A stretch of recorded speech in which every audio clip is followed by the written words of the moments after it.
The first act of Heresy begins with Eris catching us up on some important details that help set up this episode. Apparently, Oryx slayed the worm god of secrets, Akka, and then forged part of its body into his ship, the Dreadnaught. Not gonna lie, that's pretty metal and what I would call a pro-gamer move. After defeating Oryx, the control of the Dreadnaught fell into the hands of another in the Hive Pantheon, Xivu Arath. I only vaguely recall her being mentioned a couple of times during the Witch Queen campaign, but in one of the seasons, Eris ended up banishing Xivu from her own throne world. That's quite the revelation, although I'm not too sure how that affected Xivu's power. The only conjecture I can come up with that makes any sense with the knowledge I have is that it's probably not too dissimilar from us Guardians losing our ghost. Eris has been keeping an eye on the Dreadnaught, and after all this time, it has finally gone woke. This investigation is where we come in. Drifter and Eris make their way to Saturn's orbit while we return to the EDZ as an artifact from the Dreadnaught has landed there. A pop-up informs us that the dialogue lines for Xivu Arath and Sloane are missing due to the ongoing SAG afterstrike. Hopefully this situation is resolved sooner rather than later. I wouldn't be surprised if Bungie delays Frontiers based on this, something that is probably easier to do than to delay a new episode. We land in the Trustlands, which is not an area I've explored all that much. I've been here like maybe twice, so it's cool revisiting an area that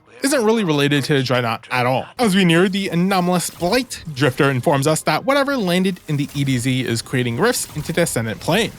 Eris clarifies that this means that the Taken have found a new leader. Xivu Arath seems like the obvious answer, but Savathun could totally be mucking up the situation. As the both of them near the Dreadnaught, they notice a strange phenomenon that the Drifter describes as it being skinned alive.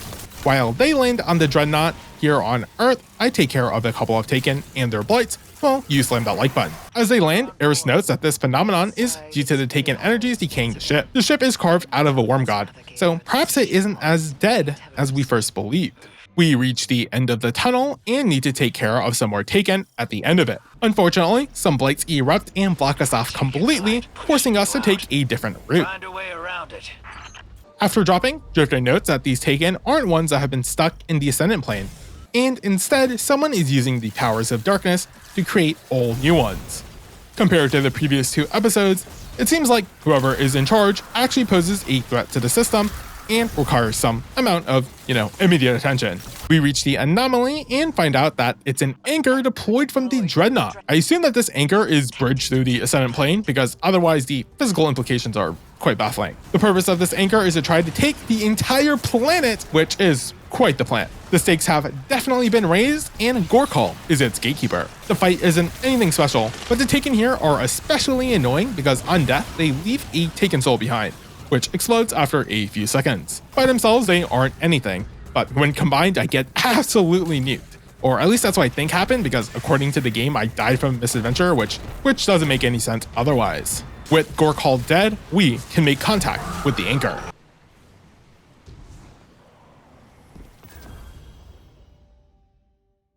My suspicion about the anchor being metaphysical is confirmed as chunks of a bridge ripped from the earth help us cross the divide between us and the Dreadnaught. Ignore me just falling to my death. That never happened. This is a short little breather section that involves a bit of jumping. The atmosphere here is great and puts us in the mindset for what is to come. We take another subversion anchor and board the Dreadnaught. With that, we've crossed the space-time continuum and have caught up with Eris and Drifter. I take a few moments to appreciate my surroundings as the skybox here is fantastic. I do have to point out that it is a bit lower resolution than what I'm used to, so I wonder if it's the exact same one as when it was first introduced in the Taken King expansion. As we step further into the Dreadnaught, Eris and Drifter inform us that they've stumbled across a tablet of ruin. Oryx created these tablets to describe the process of how to take, but most are lost or kept secret. An ever-hanging plot thread. I believe that the last one we stumbled across was when we encountered Alec Hole during the Lightblade strike. Some Taken ambush them while we deal with our own. There are a few sections that look withered and a bit more bony than the other sections, so I assume that this is to showcase the Dreadnaught stripped flesh. I don't know what it looked like previously, but I feel like Oryx would have probably kept the ship in a much better condition. In classic Destiny fashion, we're bamboozled by a couple of false entrances before having to crawl through a crack in the side of the wall in order to reach the Hall of Souls. We witness Eris and the Drifter deal with some Taken ads. Eris is then overtaken by a strange and foreboding presence. Before she's able to contact us, some Dread enter the fray. The Subjugator isn't slowed down by Eris's assault and rams its spear through her heart. A dramatic musical cue plays alongside the dropping of her hand cannon to mark her death. For some reason, the subjugator takes Eris's body with it as it descends deeper into the Dreadnaught. The Drifter follows. I have no idea if Eris is actually dead or not, especially since I don't have all the context given to us in previous seasons, but I do know that she hasn't had a ghost in years, so this looks pretty bad. Moments like this always confuse me though because of their disconnect from the gameplay. Like, how did the Drifter get cornered by some scions, and why did Eris just stand in the middle of the open area after noticing that she dealt no damage to the subjugator? Sure.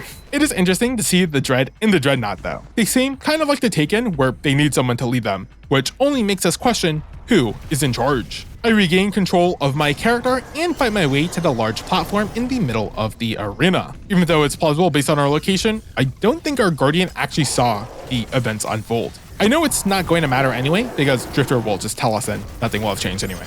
Regardless, once we reach the platform, we battle against Felgul, the Requisitioner. Most of the ads here are whatever, but the husks continue to be a nuisance simply because they actually punish you for dealing too much damage.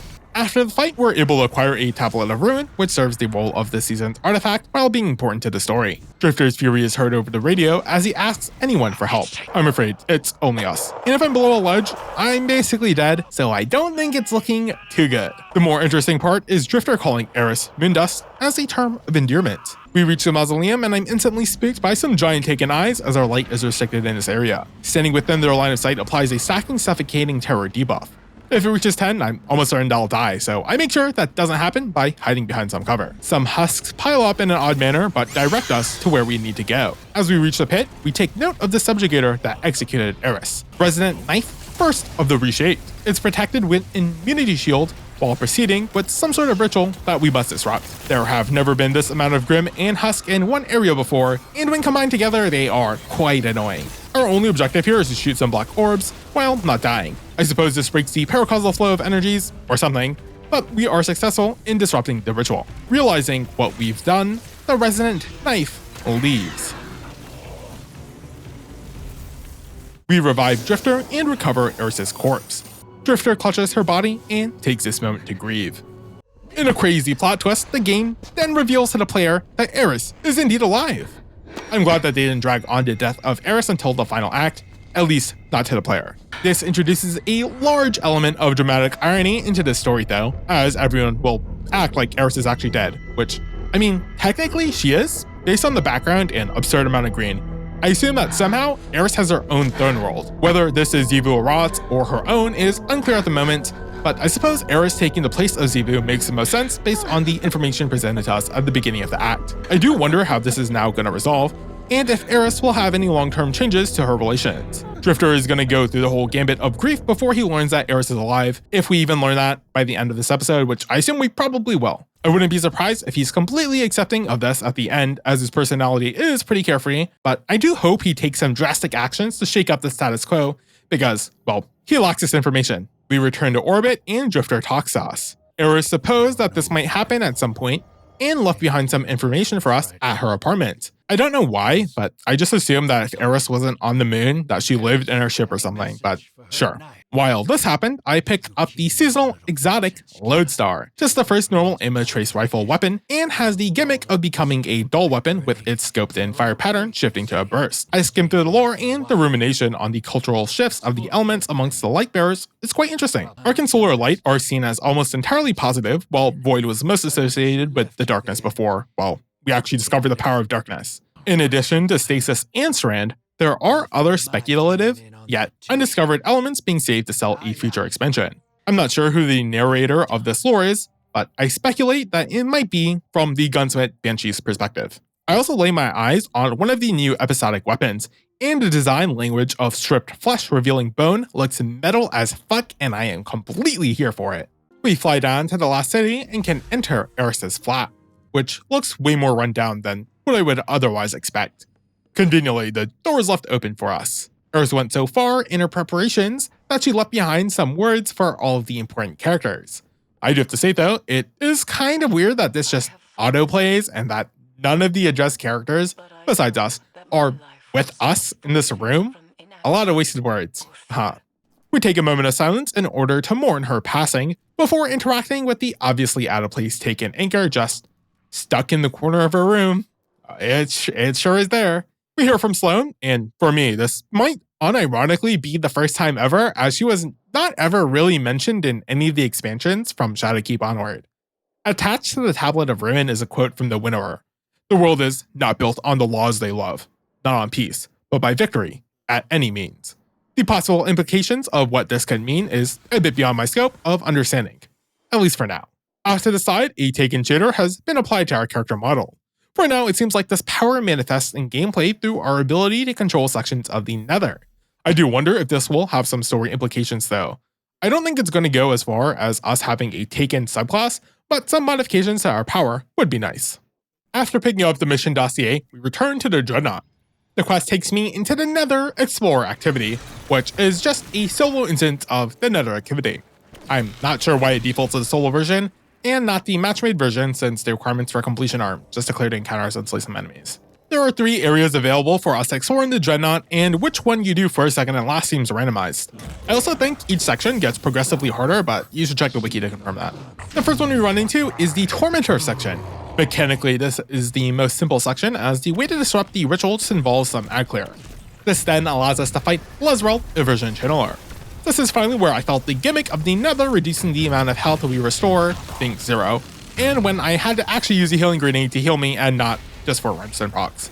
The light is restricted after all, so I'm trying not to die. Luckily, the Tormentor's Dark Harvest doesn't just insta-kill us, and I assume that this is because we're in the Nether. Having an attack drop us to 1 HP, and us then not being able to restore it if we play safe would probably be a bit too harsh. After our victory, we can interact with a chest to pick up our loot, something that is plentiful in the Dreadnaught. Like, each chest basically gives you a drop, and completion gives you a bunch more, so I run out of inventory space quite frequently. This is probably a good thing. We also have the Nether exclusive choice of choosing a major boon upon encounter completion. These modify our runs in a pseudo-roguelike way. I think this is a cool system. I just think the buffs are simply not strong enough nor change the gameplay loop enough. To be fair, I am Isaac pilled on this specific point and prefer it when items have synergies and you can get some pretty unique runs through that. And to be fair, there is one specific boon that fucks shit up, but not in the intended way. I'll get to that in a bit. The second encounter isn't that much more involved, but it does require us to stand on some plates while battling ads. This removes some barriers, which then allows us to destroy some taken clusters. There is a neat encounter here with the unique gimmick of an immunity shield swapping between 2 mini subjugators. Every time we push through a segment of their health, the shield swaps, and we need to damage the other shield bearer sentry until they die. Stuff like this is neat because it does change how you approach the fight by a little bit. We can also enter a Blighted Cyst. In exchange for a chunk of health as offering, we can open one of the loot chests. Neat. Kelrosh, Spawnkeeper, is an ogre boss. This fight does have the small mechanic of us needing to destroy the exposed taken clusters in order to remove Kelrosh's immunity shield. This fight was much easier than the Tormentor fight, although that could be fixed by me swapping what heavy I'm using for damage. The third area is the deepest section of the Dreadnaught, and a door marked with Hive runes blocks what I assume will be a location we can explore in the future. This is also where I pick up the ultimate bait modifier, Fragile Strength. The buff part increases all damage dealt, and the corruption increases all damage taken. This sounds great in theory, which is why I picked it up, as it should speed up combat and make each fight a bit more exciting. However, the problem is that we kind of already deal an insane amount of damage, so dealing even more damage doesn't really matter that much. The amount of damage we take though is increased by a rather ridiculous amount. Like, a single husk kills me with just 3 melee attacks. That's quite tragic. It also makes the fight against Hashon of Endless Horrors far more frustrating than it needed to be. To be fair, this did change how I approach the fight, so I guess the boon was successful in its intention, ? After inting a few times, I transcended, tossed out a nade, and then hard rotated a full 90 degrees before proccing bait and switch in order to deal damage. This did one phase the first half of Hashon's health, so it was good enough. In order to access the second phase, we then have to unchain Hashon by destroying the miniature blight points. In order to not die instantly, I did my best at utilizing the pinpoint openings to destroy these locks. Unfortunately, Hashon moves locations and makes my strategy infinitely harder by placing down purple traps. I almost died even through Song of Flame, but I managed to secure the win in the end.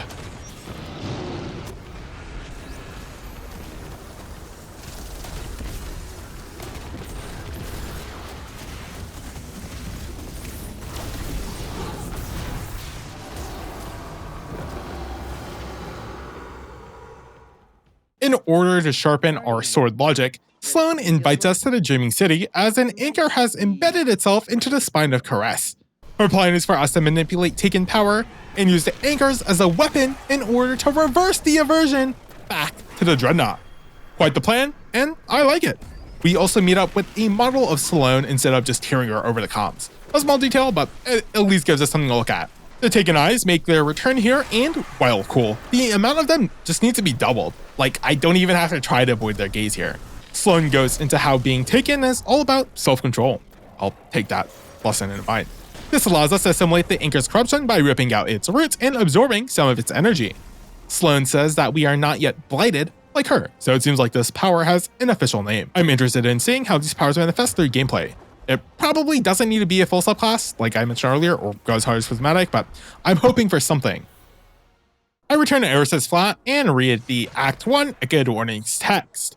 Officially, we've begun to walk on the path of Resolve. In order to continue the main quest, we need to obtain the Tomb of Want, which requires our reputation to reach rank 3. This simply requires us to complete another run. Drifter has some different voice lines this time around. Apparently, when we finish a Taken, they return to the Ascendant Plane. I might have known that information, but I completely forgot about it, so did I really know it? While traversing the Dreadnaught, I encounter Savathun's symbol. Interacting with it allows us to listen to a memory of Savathun from when she was still Savathuna. This one in particular is her convincing her sisters to travel to the deep to escape the God Wave, which we now know was just a part of the Witness's plan. While crossing areas, Drifter notes how multiple individuals were able to manipulate the Taken, himself included, as he does so for Gambit.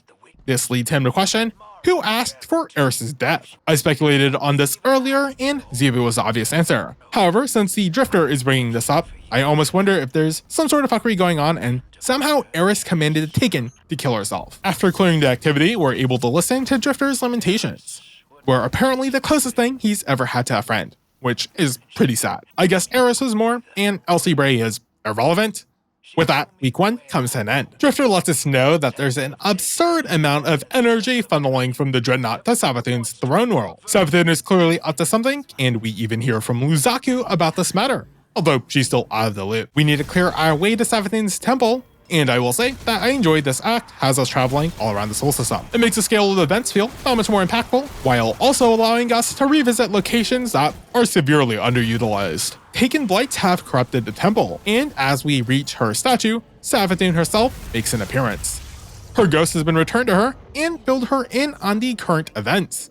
From Savathun's words, it sounds like she had nothing to do with Eris's death, although she obviously can't be bothered to care even an iota. She was especially adamant about us not interfering any further when it comes to Dreadnaught though. Yeah, like that isn't even the tiniest bit sus. Also, she really just let us run all the way down here to then tell us to fuck off. She could have just done this the moment we entered her throne world, but I guess it isn't surprising that Savathun does not respect our time. Drifter contacts us right after, but it's not just through the comms. Our ghost finally got the new Traveler update and can cast a holo projection of the Drifter where Savathun once floated. He's still not over Eris's death, shocking, and encourages us to not listen to Savathun. No shit. Well, I guess Savathun could be doing some reverse psychology nonsense, but maybe I'm just reverse psychologying myself. Back into Dreadnaught, Sloan tells us how Ikora reacted when she heard the news. This is one of those moments where we should have seen her reaction instead of it being told to us. I forgot to mention this, but there's a random event that while in the Dreadnaught, the pylons go into overdrive, requiring us to destroy the blights, else we face a wipe. This is one of those ideas that sound good, but are just a waste of time. Perhaps if instead of this being a wipe, it was an optional difficult encounter that granted us even more loot, it would be better. At the end of my second Nether run, Sloan and Drifter have a conversation about Drifter's mental state, and Drifter's voice actor delivers quite the performance. Learning that his VA is Todd Habercorn resulted in one of those moments for real. Also, for sure, the writers were joking themselves off when they made Drifter say that he wasn't going to say that Eris is in a better place. Like, come on, you can't put the phrase in quotes in the subtitles. It's too obvious. Week 3 begins with us collecting 3 Hive dossiers. The Dreadnaught is a Hive system, and thus a biological construct, so we need biological passcodes, aka body parts, from high-ranking members in order to do anything with it. This takes us to the moon. We spend a few moments at the Altars of Sorrow and can pick up the Blade Navigator's head. In the Summoning Pits, we acquire the Lightsinger's hand. And in the catacombs, we shoot a few runes in order to remove the immunity shield before obtaining the cultist's hand. It's nice to see these locations on the moon again, especially since there's not really a reason to return here ever. With all of the codes acquired, Sloan instructs us to head back to the Dreadnaught. Inserting the appropriate body part into its respective lock allows us to hack the Dreadnaught systems to stop the deployment of the aversion anchors. The echo of navigation speaks to us after we place the wizard's head, and based on the context clues, it sure seems like this is the voice of Oryx. After placing the wizard's hand, we receive a coalescence of deep sky as the ship screams to life. Our mission objective now states, it can't be.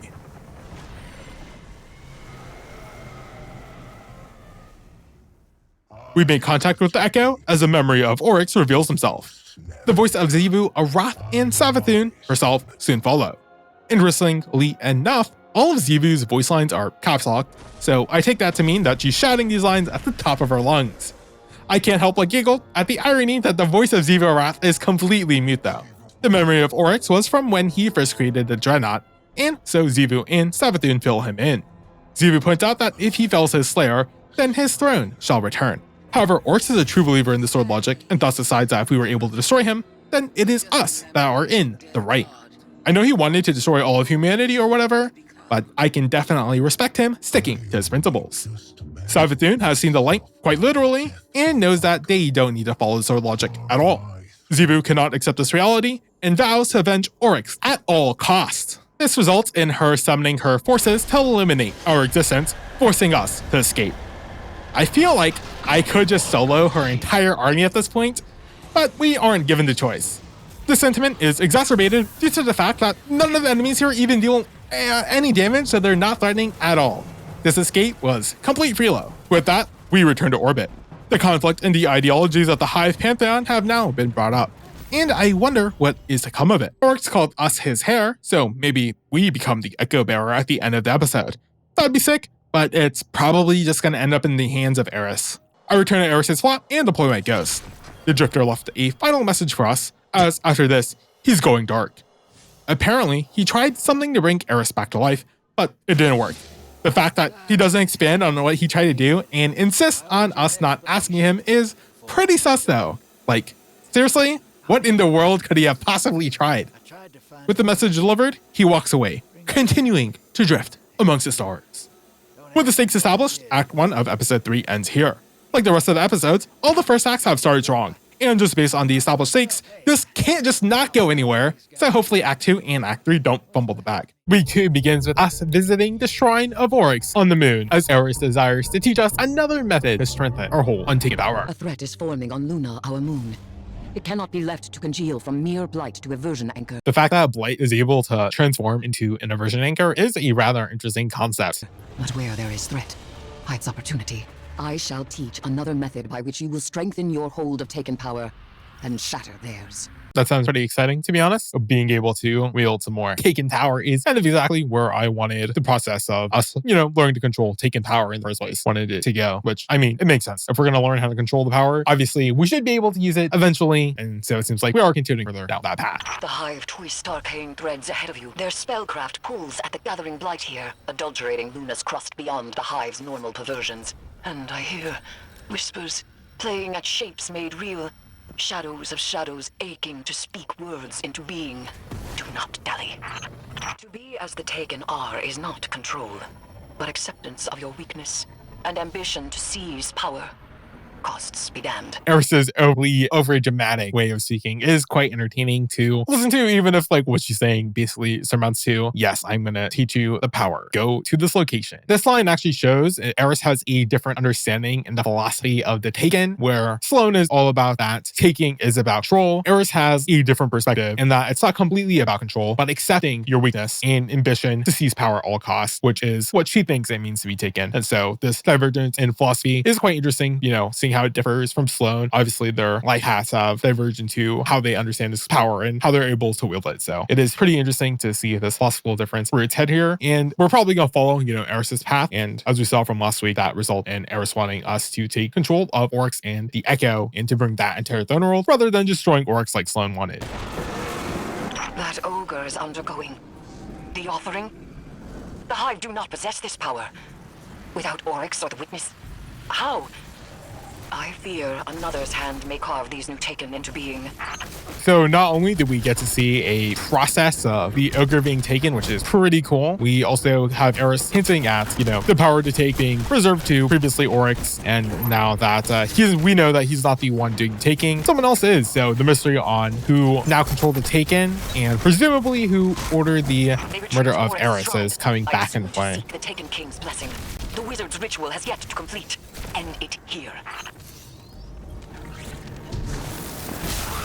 Reach into the unknown and prepare for it to reach back. Guardian, meet the gaze of the abyss. Steep yourself in suffocating blight. Invite the horror in. Hold it close. Yeah, so here I'm just continuing forward, just doing a bit of ad clear. My super basically one-shots the ogre, and once that's done, that allows us to finish the ogre. I assumed that first we might have to do an interaction with it, like we did for Fickrel, but no, we just have to finish it. This place. A place of offering, where the Taken submit their weakness to gain strength. There is something else here. Calling. Rabid with grief. No. Sever the bindings! Unshake this beast now, Guardian! Obviously, the place we're in is quite abstract in concept, so here it's represented as a rather interesting texture, as the outside of the blight is like, this scattered, noisy, dark blight effect, which is quite could be speaking. Here I just read it from its bindings, taking a look at how it affects the ogre, and upon releasing the ogre, we can return back to the normal world. However, we are afflicted with the torn between dimensions debuff, which makes everything black and white, but the implications of which are quite interesting. Here, I just assumed that, maybe you have to interact with blight again, but the interaction is not going through the blight, but actually just shooting it. Another foul stain scoured from Luna's ailing depths. You reap strength from their defeat. Ayat. Yet, the Taken King is absent from this clash of swords. He offers no substantiation of their ritual. Why here, then, the Dreadnaught? The Taken? They are entwined, but their goals do not seem aligned. Perhaps the presence we felt here in the deep drives them. Perhaps there is more to uncover. Search the grounds. Guardian, a remnant etched into the receding deep. Draw it forth with your newfound power. Yeah, so Eris notes how, Oryx isn't the one taking them, but why is this offering and ritual happening here at the moon in the Shrine of Oryx? Probably something to do with, its deep history and Oryx previously being the Taken King. So there's probably some remnant energies around that whoever the new entity that has taken that position within the deep is using. Of course, the question still remaining is, who is the one controlling the Taken now? Who is the one rolling in the deep? Oryx. The witness is dead. It lied to you. We saw the Syzygy sister, and we dove to avert doom. I followed you to the... Let me cut to the truth. The Godwave wasn't the Traveler. We were chosen for light, and the witness gave us chains. But I can break us out of this game. Deceit is your language. We've both been played since the beginning. Look, this is Imaru, my ghost. Light pawn! Where is my cunning sister? She would never allow such heresy. And what do you call what you are now, if not heresy? Enough! Does my blade not cut? Its edge is truth. Two ties not seek my form. Our logic, proof, and violence. You're an inanimate object, dear brother. Your blade cuts nothing. I do not accept this. I will navigate through each manipulation from the beginning, and I will divine the truth alone. Oryx has shown the flaw in his logic. Faith. Now doubt creeps in. He has long been a creature of singular purpose and boundless curiosity. This revelation could send him reeling, or spell doom should he align with the Witch Queen. We cannot wait for the Echo to decide which avenue to explore. We must act in the face of uncertainty. I will begin preparations and contact you when they are ready for action.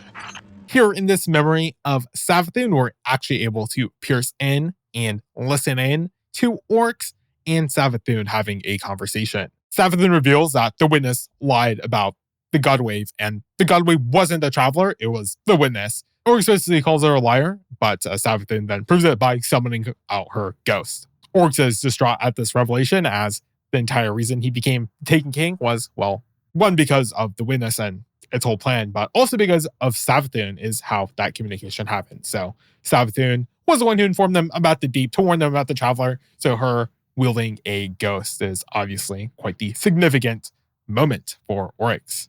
Oryx continues to point out this heresy, but as Savathun then retorts, currently Oryx is simply a spirit being powered by the Echo. So currently, he's not doing anything.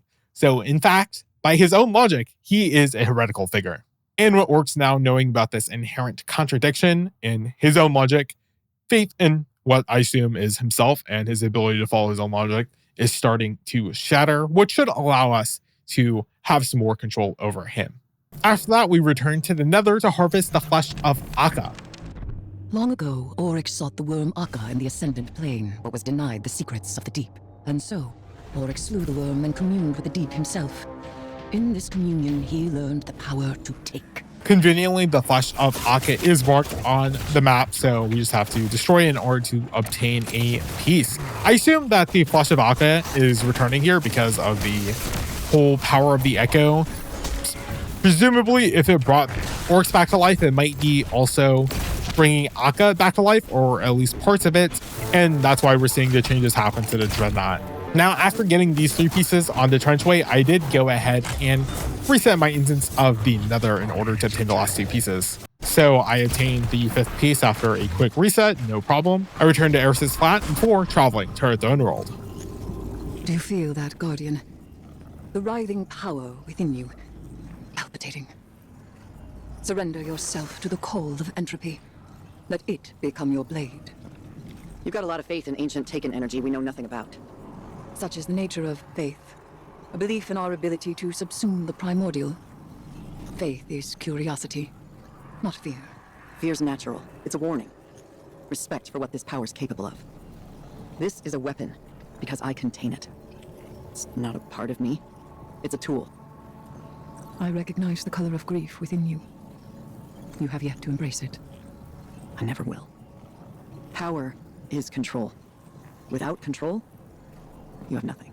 Not nothing. Potential.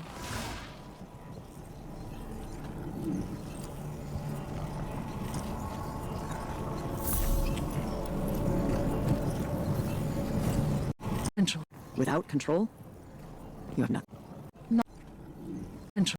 Without control, Recognize the color of grief. love. This is a weapon. Recognize the color of grief within you.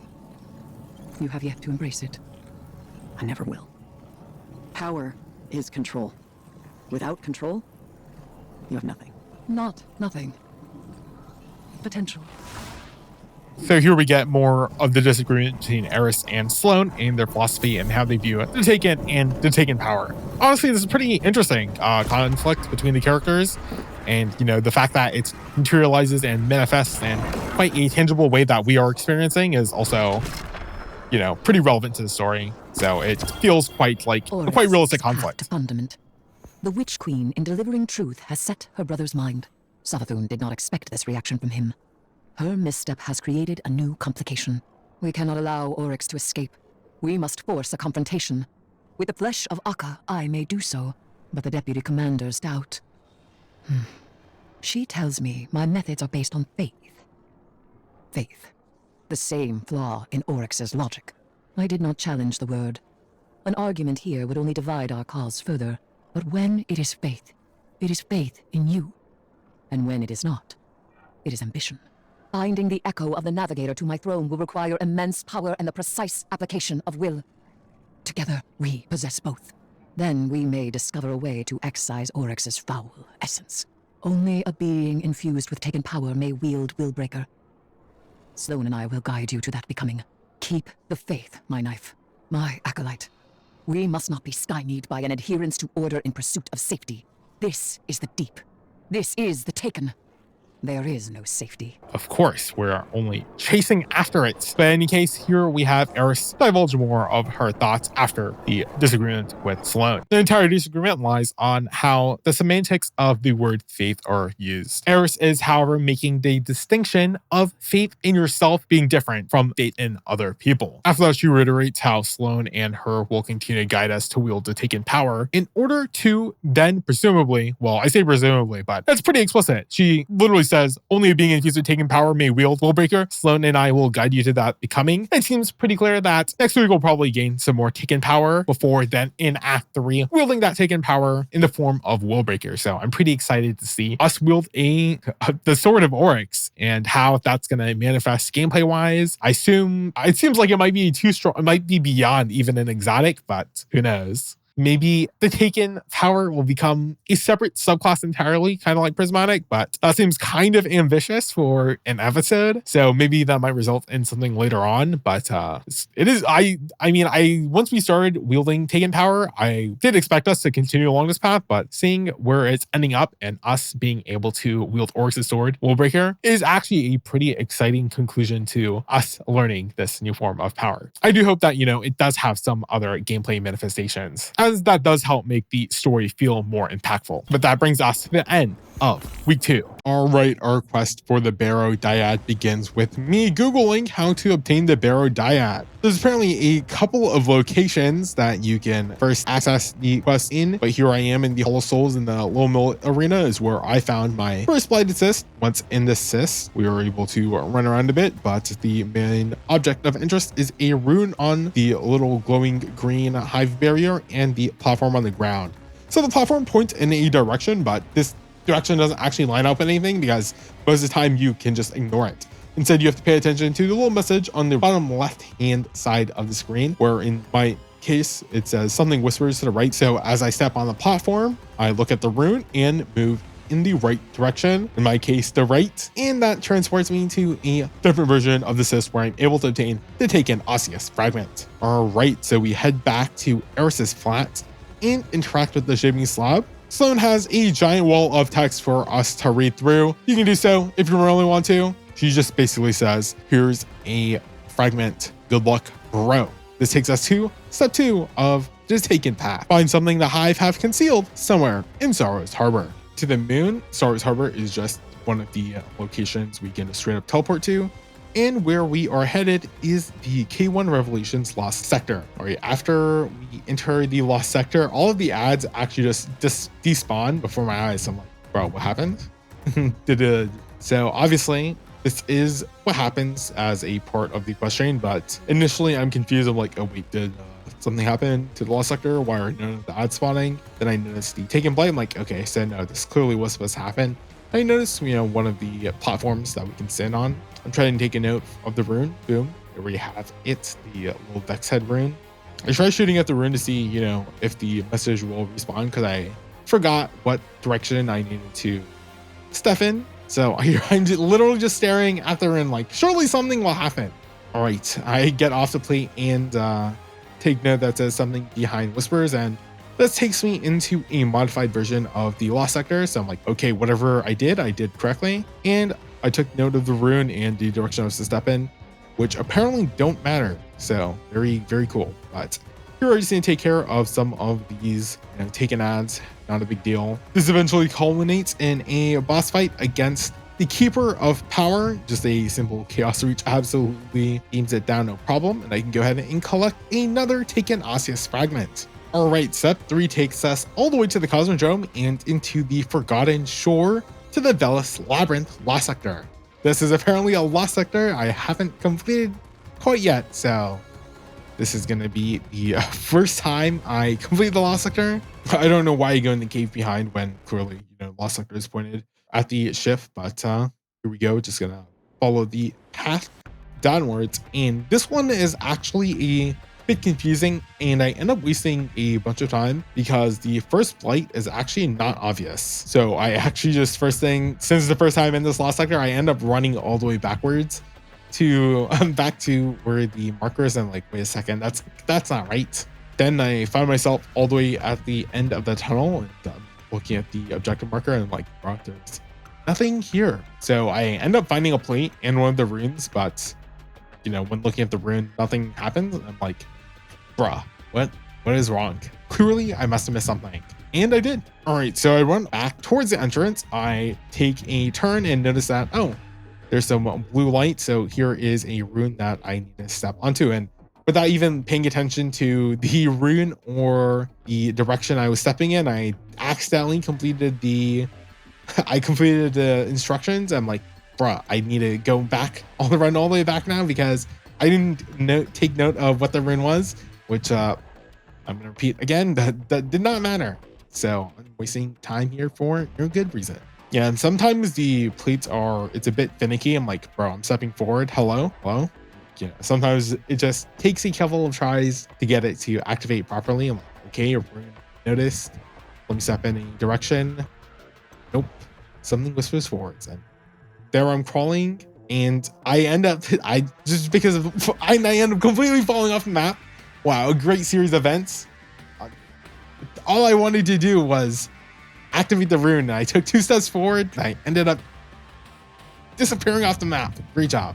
Okay, surely it will work this time. Nope. Couple take a step forward. Taking a step forward. Nope. Just does not want to activate for no good reason. Like, hello? Why did it take me 5 steps to go forward? But I almost moved to the left too early. I was like, all right, we have to take the shape. That's me timing out. And now I'm like going to the left. Boom. There I noticed another plate. It's weird that the plate's pointed in a direction, but that direction just doesn't matter. It's like, okay, cool. What's the point of that plate having a specific direction attached to it? But looking at the screen just doesn't give me a direction. I'm like, bruh, hello?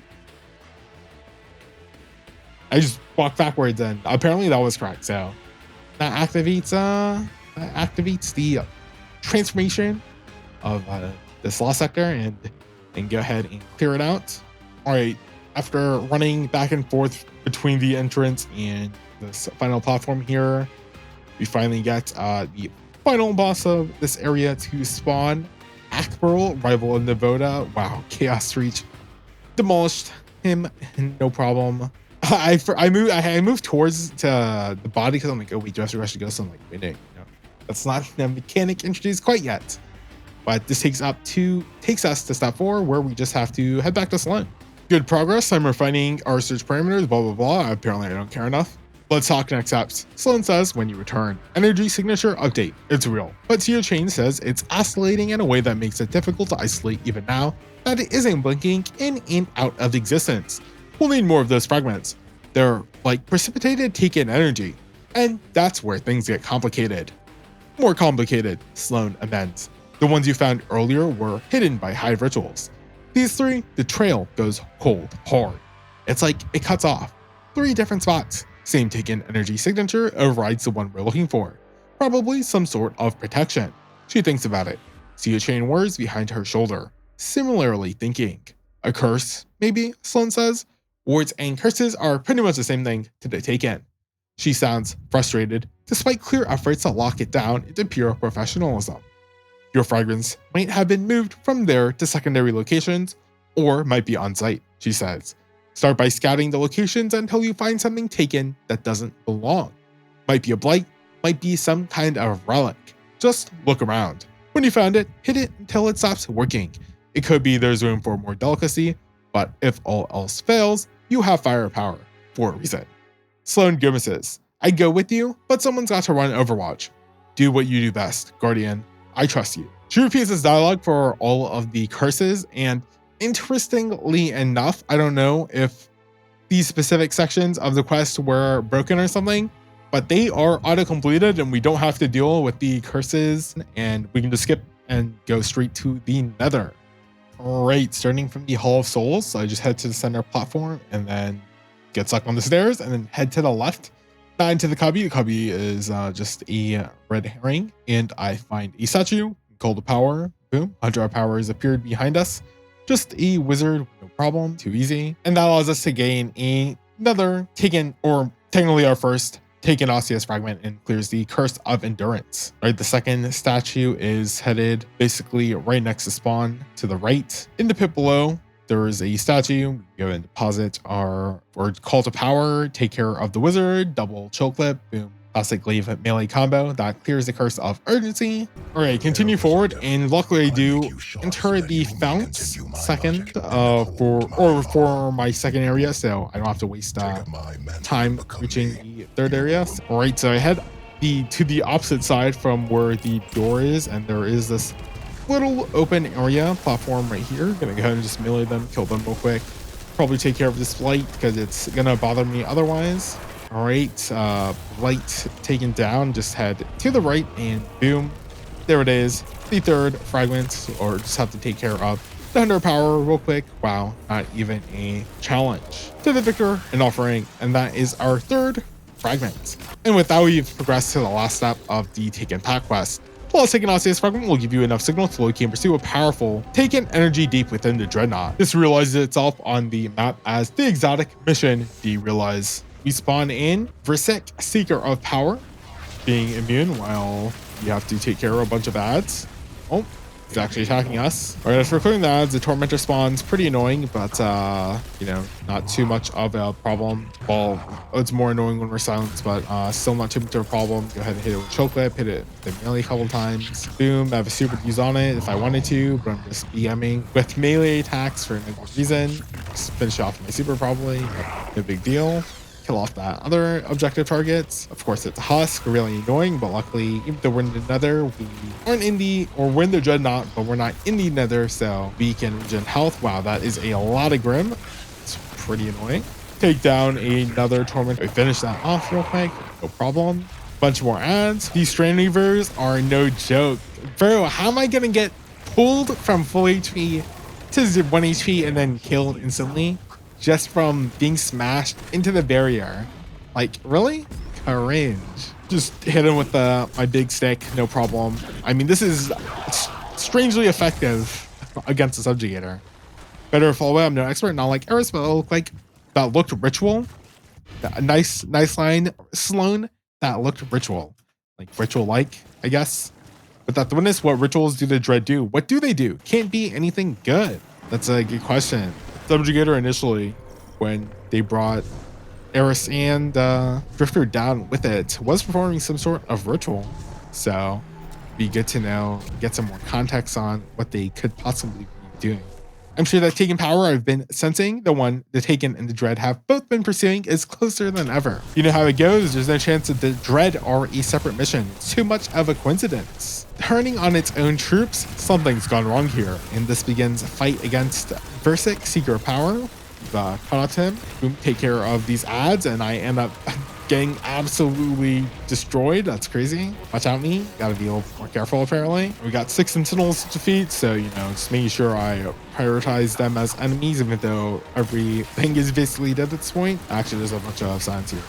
All right, all the Sentinels are dead. That clears the objective, so now start respawning. Immunity shield's still up. So there's just 2 Taken Eggers called Taken Conduit spawning, so I'm like, all right, well, there's something up with them, especially since they dropped Curse. And now I'm like, oh, wait, do I have to dunk this in somewhere? And I realize that, oh, I can actually use it to shoot things. So I'm like, do I shoot the Blights? That clearly isn't working. So I'm like, wait, do I use this to kill ads? And it is doing damage to ads. So I'm like, okay, well, I probably have to use the curses to kill ads in order to power up the curse or empower the curse, as the objective has in noted. I'm like, bro, it does no damage though, and I just die to the ads. They end up despawning, so I'm like, all right, bro. So I just have to take care of the ogres again, but at least I do have an idea of what I probably need to do with the curses. I just step in the Aversion Anchor, you know, make sure I don't have to do anything with the curse and the Aversion Anchor. You know, just gotta clear a check to make sure, you know, there's no hidden mechanics somewhere. But after empowering the curse enough, I do notice that there are some spots where we can drop the curses to depower the blights. Boom, the objective changed once again to empowering the curse. I'm like, all right, well, I just have to repeat that process for a second curse. Not a big deal now that I know what I'm doing. We are also afflicted by the debuff Torn Between Dimensions. There are actually platforms that will help us reach the second blight to this alternate dimension. I can reach that blight. Wow, crazy. I guess turning everything black and white is cool, but it's also kind of annoying. Luckily, DPSing the boss, not too bad here. Just Chaos Reach, some bullets from our Watchful Eye, some more ad clear, and we just have to defeat some more sentinels and repeat the loop one more time.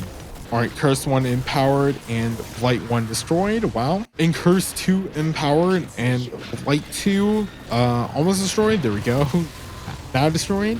Supercharged. So once the shield drops, we're in for some big damage. Guardian, hey Guardian, stay with me. Wherever you are, readings are haywire all over the place. Get out as soon as you can.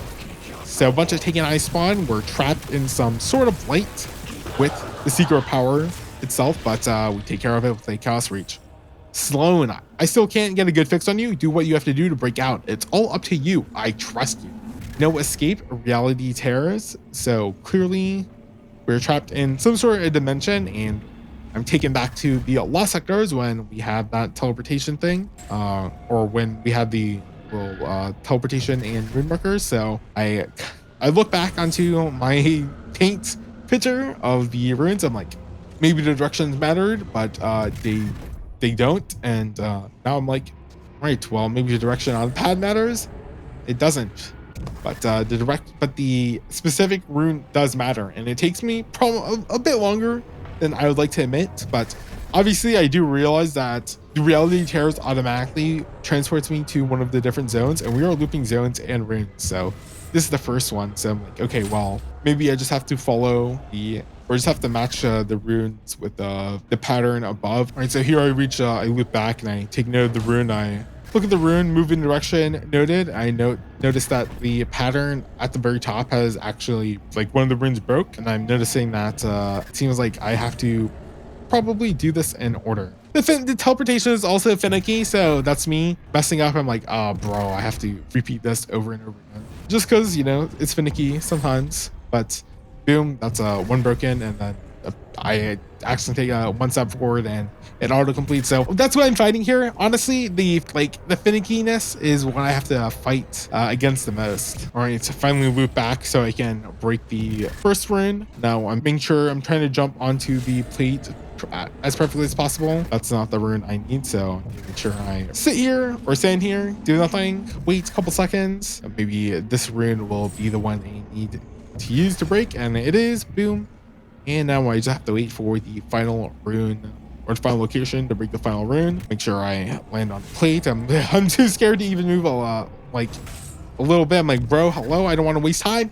And of course, I move in a direction and I have to loop all the way back to the final location just to break the final rune, just because apparently it did not want to work that time, because of course it didn't. Cool. I mean, this mechanic is cool, and I like you know, the slight puzzle aspect and us having to figure out what is happening there. And to be honest, I do like the mechanic overall. It wasn't, you know, it wasn't that long. It's like, even though I messed up a couple times, I wish the direction you moved in triggered a little bit more consistently. But overall, I do like the whole mechanic. I do like the whole section. I did think it was pretty neat, because I did have to use my brain just a little bit in order to figure out what was happening. And you know, in the moment it was happening, I wasn't expecting that to happen. So honestly, that was a pretty cool section. And even with the, you know, weird jank, it was still overall pretty good. Moving on, glad you got out of that one safe, but it's one thing after another here. The Dread are the big unknown to take in. I understand, more or less, they crave leadership, a will imposed on them. They're drawn to that power. Even if it's not a bigger taken, it could make a bigger taken for them. But the Dread, what do they want?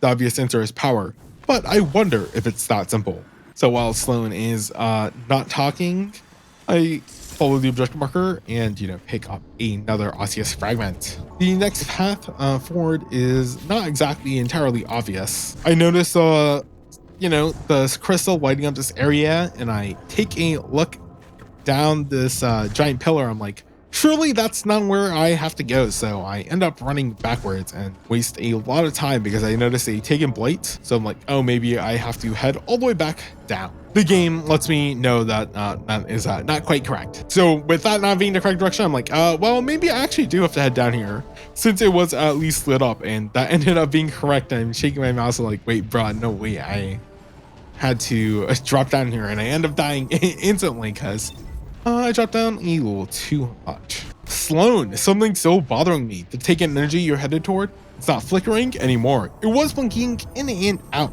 Then it was waxing and waning. Now it's just there. That's it. It's been getting stronger, and it's not just because you're closer. Right, so after that respawn, I'm like, maybe I should mind my steps a little bit, and I still just end up dying from that. So that's clearly not the way to go. Shoot a couple of the bulbs, you know, make sure that that's not something. Then I'm like, okay, well, hold on. I have to head back up because I dropped down a little bit too much. I am a little bit wary of the giant stabby thing that just comes out, but I do manage to make my way towards this little control tower in the middle of nothing. So you're able to take a good look at the absolute scale of, you know, the Dreadnaught, it is a massive ship. It was carved out of a dead worm god. And here I'm able to take a better look at some of the more hivey nature of the ship, as you know, the parts that I've explored more, or that we've been able to explore, have been, you know, tainted with the whole skin being flayed to expose the bone due to the taken energiness. I was trying to I just get on the taken plate thing, or taken pusher, and that enables me to jump onto this platform. Unfortunately, I get absolutely smashed by the piston. After been jumping, I do notice that, you know, there is a barrier we, you know, need to cross. So clearly, this is how we're gonna cross that barrier in particular. The hive gunk allows us to bypass the barrier. Just repeating words. Wow. I actually initially get tripped up due to how identical it looks like. I'm like, wait a second. There's some more team plates. There's another wall section there. Hello? There's another area, and I'm like, wait a second. Did I mess up somehow? Did I somehow go backwards? Because that's not something I would, you know, put past me. Like, did I completely mess up? And so I end up, you know, jumping back down here to a little bit of a safe section to make sure. I'm like, nope. I did not mess up. I am indeed headed in the correct direction. But that's how much this being the exact same tripped me up. And of course, you can't even get on top of the thing without falling off. So amazing, great job, great collision. But the enemies did confirm the fact that I am making progress. So it's always good to have them over here finish that off. Almost die, but probably not gonna die there. All right, can make a pretty quick and easy jump to this area. I do notice immediately that there is a, you know, glowing green barrier. So that's another indicator that, you know, lets me know that I'm headed in the right direction, which down is definitely not. Guess anyway is fine. But this is where I noticed that, oh, there's a crystal. And do I just grab onto that lunch? I'm like, okay, so great. There's that was one crystal. I assume that there's probably, you know, at least another crystal or two. This is where I noticed the second crystal. So boom, like, all right, crystal 2 destroyed. Problem, too easy. Right, and a couple more jumps upwards. You know, it's pretty precarious at this point, but there are pretty, you know, clear platforms that, you know, definitely mark where we're supposed to go.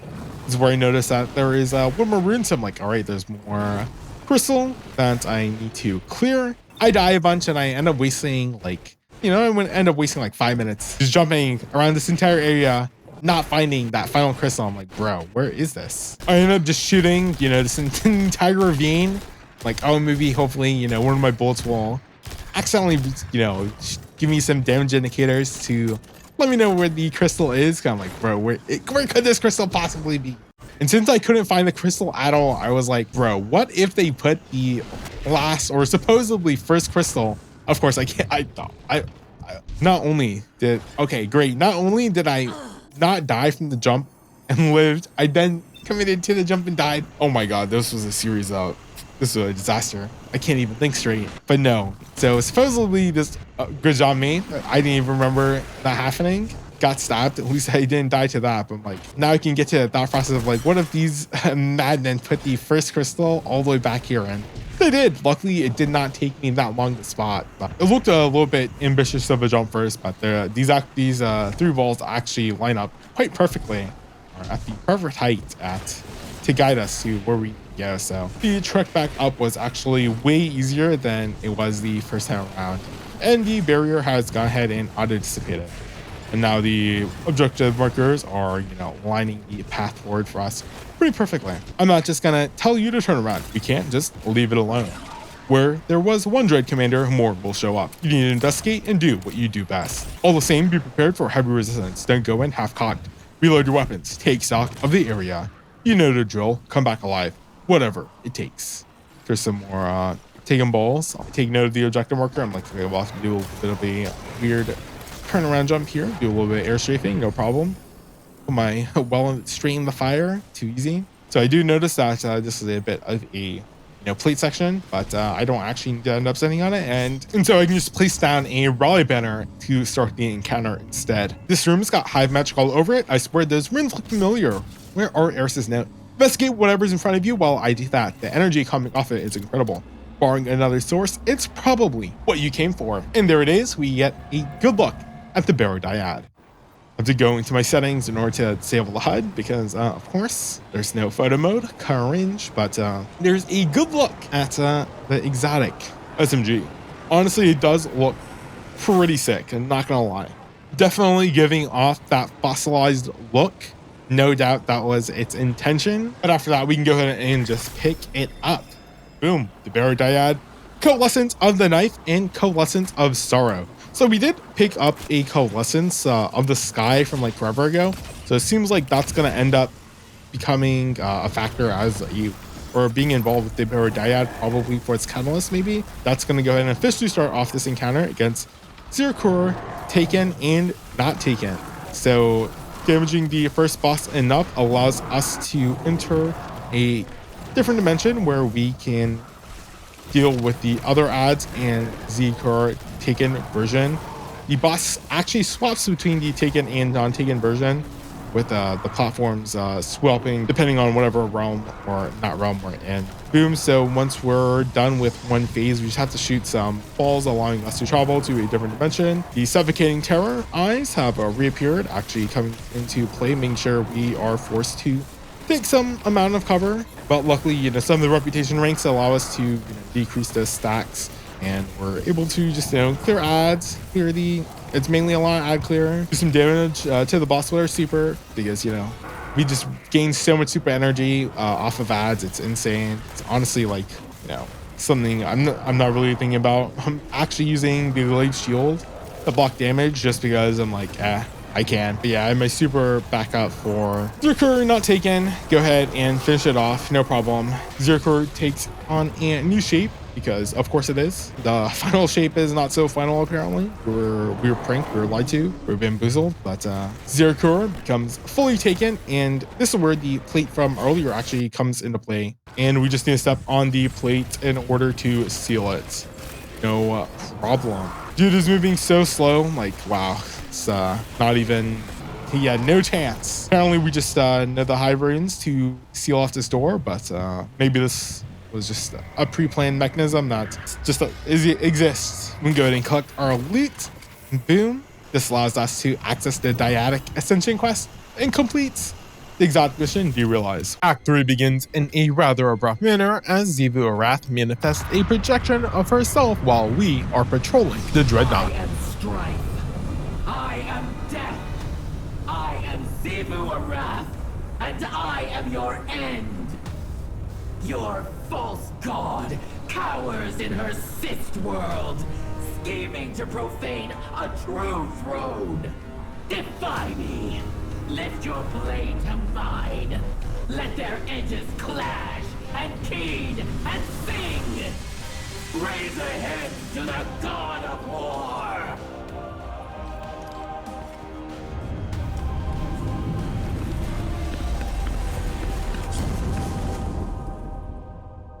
I take this act as an official declaration of war. This is a neat cutscene that properly introduces Xivu's ever-growing malice towards us directly. Us being loaded into orbit after the cutscene in not the new Nether area this takes place in is a bit odd though. After that, we meet up with Eris in her throne world, where she converses with the Echo of the Navigator. Your sisters seek to reclaim you. They would carve you into the brother they remember. The Inquisition of the Self. Heresy. They have changed too much. For love, a sister would do more than heresy. Not love. Without our war, without me, they have found failure instead of victory. You were slain. Do you think your killer, my truest knife, could not do the same again? A bold claim. You barely hold me here. Though your throne reeks of a familiar ichor. Savathun, dead by my hand. Xivu Arath, cut from her throne. These are my foundations. You think I barely hold you. test me, and find how I have used your sister's strength. I promise that I will. To break your chains with my own might would be a new triumph. Then prove it is your own might. A victory while I am distracted by Xivu Arath is worth nothing at all. She would cleave your throne world for my Dreadnaught to steal me. By rituals of battle, I presume. I have dealt with them before. I've not seen these deeds. Not yours, nor those of the Guardian you wield as knife. Evil Wrath must choose an altar rich with violence. Triumph again. I await it. Guardian, there is a place deep in the Dreadnaught that I know. You must halt what Xivu Arath has begun, or she may yet claim her prize. The Echo of the Navigator continues to deviate even further from the Oryx that is more familiar to us. The entire reason Oryx waged war on us was because we felt his son, Crota, a level of sentimentality that hadn't quite developed by the time Oryx slayed the worm god Akka, as he pointed out himself. The Echo will never have to go through the same series of events that the Oryx we knew did, but it will have to deal with the consequences of his past future self's failure and how that, in turn, affected his sisters. Eris brings up how these heretical acts are the least of the actions Xivu, and especially Savathun, would take. The Echo of Navigation refutes the concept of the love his sisters hold for him, but it's still hard for him to deny the relationship, as even though we slayed Oryx and Eris captured the Echo, he still tries to cast shade on our power and wishes for us to win in a clash against Xivu and her forces. Of course, he can't just outright admit that he can't win against us, as that would go against his very own sword logic, but the longer he's trapped and the more we showcase our prowess, the more his logic will continue to falter. A heresy the Echo will have to confront sooner rather than later. After the conversation, Eris informs us of a location deep within the Dreadnaught that Xivu's forces are currently sieging. More specifically, Xivu Arath is enacting a ritual to tear into Eris's throne world, similar to, how we did. So stopping this procedure kills two birds with one strike. This introduces us to the reprised Sunless Cell.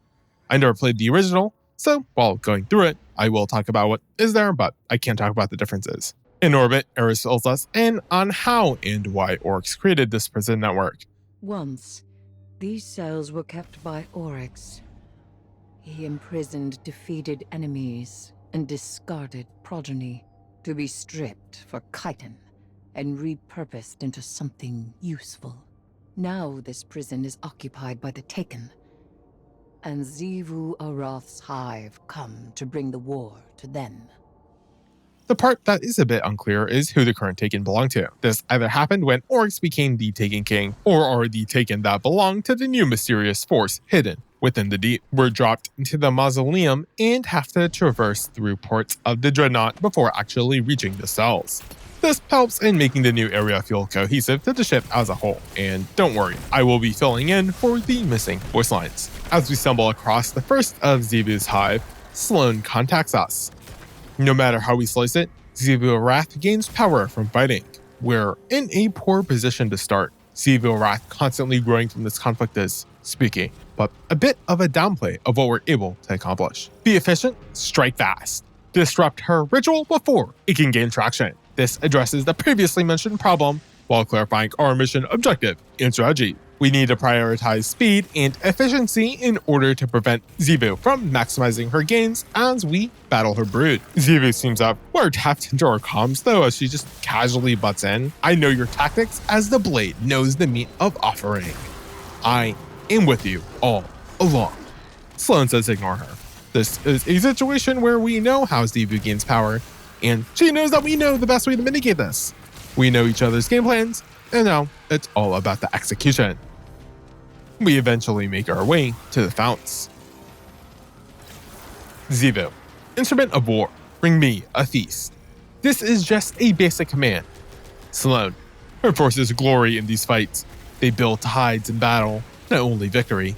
Cut them short. I think it should probably be gain glory in these fights, so there is a minor mistake there, but other than that, Sloane is just reinforcing the idea of why we need to go fast. This concept partially manifests itself in the gameplay through the channelers of terror and them conjuring taken eyes that inflict ever-increasing stacks of suffocating terror. After taking care of them, the previous locked room door is open. What an elegant piece of violence. I see Xivu Arath's ritual proceeds apace. If you reach beyond your own prison. So it does. And I see you are familiar with the art of fighting our god of war. You cut her battle short, blunt, but respectable. I have in my time done the same. I am well aware.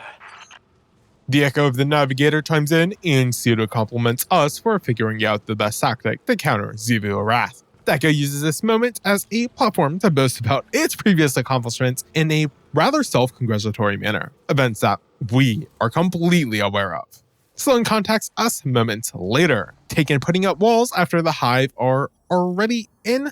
That's not late, that's strategy. They're up to something. Hive or Dread, doesn't matter. Take them down while they're off balance. This is just a reminder that the Taken are up to some shenanigans, where the motive is still completely unknown to us. What a killing floor this would be. After the dialogue ends, we enter an open area and reach the prison's main gates. They're currently closed, but are unsealed by us destroying a Taken blight on the left and right sides of the map. Reaching these blights requires a bit of jumping on some moving platforms, but it's not a jumping puzzle. The way back is a bit more annoying thanks to some Taken portals blasting us. This is conceptually fine, but I wish this jumping section was extended with more platforms and more adds if there wasn't going to be any mechanic attached. We pass through the doors only for the Custodian of Terror to stand in our way for like 5 seconds. The Taken's burst down before he can even attack. I know this is at the 1965 power cap, but surely we can handle Nightfall difficulty strikes for the first time 10 years in. While blasting through everything is the goal, having the first clear be a speedrun weakens the impact that the strike is trying to convey, at least in terms of the story. If they don't want to force it, it would be neat if we at least have the option of playing it on a higher difficulty our first time there. We would defeat a consumed ogre before delving even deeper. Oh, I do see why she likes you. Nothing more than pockets of battle here. You must keep going deeper still. The deepest part of this prison has seen the most death, the most suffering. If you cannot bring yourself to provide something useful, be quiet. Useful. The Dreadnaught was made after my memory. But I understand the flow of energy here. You're running out of time. The Echo of Navigation and Eris have a bit of a banter as we reach a shrieker-filled room. The Hive lanterns on the way here and decorating this room are a nice touch. Eris doesn't want to hear from the Echo unless it says something useful, but Oryx is confident that everything he says is useful because the Dreadnaught was created from his memories. This prompts him to inform us that we're running out of time. I wish the story element was tied in with the gameplay a bit more, specifically the whole time mechanic and how we need to go fast. It would be cool if there was a timer mechanic that changed leniency according to the selected difficulty, or if depending on how fast we went, we gain more rewards or something. After Chaos reaching a Taken Warden, we reach a bridge connecting us to the deepest part of the prison. Visually, this area looks fantastic thanks to the presented scale. I will say though, through a cursory glance, it does look like we can go much deeper. After that, we rally before dropping down into the Hangless Crypts. There! You are there! The Hive and the Taken, and the ritual between them. The hilt of the Willbreaker. By the relic of a brother's sword, Xivu Arath would cleave the Dreadnaught from my throne. Sloan, Willbreakers, we need that hilt. Guardian, get shooting. And the reason for why Xivu Arath's forces were at this location is now revealed. Either Xivu brought the hilt of the Willbreaker to this location, or this is where it was the entire time. In any case, this location has deep ties to Oryx's past, as this is where we killed Oryx's foster son, Alec Cool, the Darkblade, in Destiny 1. The fact that Oryx once adopted a member of the Hive continues to showcase just how much someone can change due to the passage of time. The current Echo of the Navigator would no doubt view this as a heresy. This is where we commence our battle against Obak Kul in prison. They don't exist on Disneypedia, and Ishtar Collective shows no matches in any of the lore pages, so this is an entirely new character. Obak Kul shares a similar name composition to Alec Kul, which is obviously on purpose, and creates room for speculation. They could be related, or perhaps the relationship each one shared to the respective hive god results in the hive whole honorific, indicating their adopted status. The Echo of Navigation drops some lines that probably carry a rather intense lore implication. You treat the Taken as something apart from the hive. They do have other species among their number, but it was I who made them. They are hive, and their newfound curiosities serve me well. We believe that the Taken differ from the hive, especially since there are Taken decks, taking a ball, etc. But due to Taken only taking shape due to Oryx, he believes that all Taken are inherently hive. I don't think the writers would include that line for no reason, so it seems like it might have some implications, probably for the Echo somehow. Either that or it, I don't know, ties to some ancient lore that I haven't read yet. The Echo says their newfound curiosities serve him well. This, combined with the fact that there's a new taker in the deep, is rather curious. I wonder if that's how the Echo will break out of Eris's throne world, or possibly accidentally create a rift that leads into it. I wish I could speculate on the deeper meaning of this some more, but I'm afraid I'm currently in the dark. I've read some people say that the Sunless Cell isn't dark enough, and that can probably be attributed to Destiny 2's improved lighting. I don't think just making this fight darker would have made it more engaging or added any value due to having experienced the Ascendant Plane effect. However, if the darkness was tied to a mechanic, such as lighting the lanterns on the floor, then I would totally be down for that added visual layer. Good. You've disrupted the ritual, but something else has stepped into the gap. This is not my taking. Knife of my slaying. To arms. You have no authority here. After being Obak Kul be imprisoned, they shell up and let themselves become Taken, after realizing that they cannot win this fight without the extra power. From what I understand about being Taken, this is clearly some sort of Faustian bargain that alters the will of the individual. This matters because the Echo notes that this taking is not his, which kind of implies that they can still take. This might also imply that this is a new type of Taken that isn't hive, but I'm not sure about that one. Funnily enough, the Echo then commands us to take down the newly transformed Obak Kul. Besides annoying Eris for taking our line, this obvious bias towards us seems heretical when you consider the story logic the Echo is supposed to follow. Sloan notes that taking down the Darkblade won't empower Xivu Arath, and cuts the chatter. Each boss is basically one phase of the whole encounter, and Obak Kul switching its moveset halfway through is a neat gimmick. So I can't help but feel that there being no mechanic at all is a bit of a shame. Something like us having to stand in certain spots to maintain our control of Wilviker's hilt over Xivu could have worked thematically. Sloan notes that there are no more hive in the area after felling Obak Kul, but that in itself seems wrong. Eris follows up by mentioning how this was a major victory, even if the low difficulty did not aid that feeling at all. Us now possessing the hilt of Willbreaker is kind of a major deal, and plays into how we forged a relic from the shards of Willbreaker from the previous act to also break into Eris's Throne World. With us having this many pieces, it's clear that we will soon recreate Oryx's sword, which is sure to have some major complications arise when we do.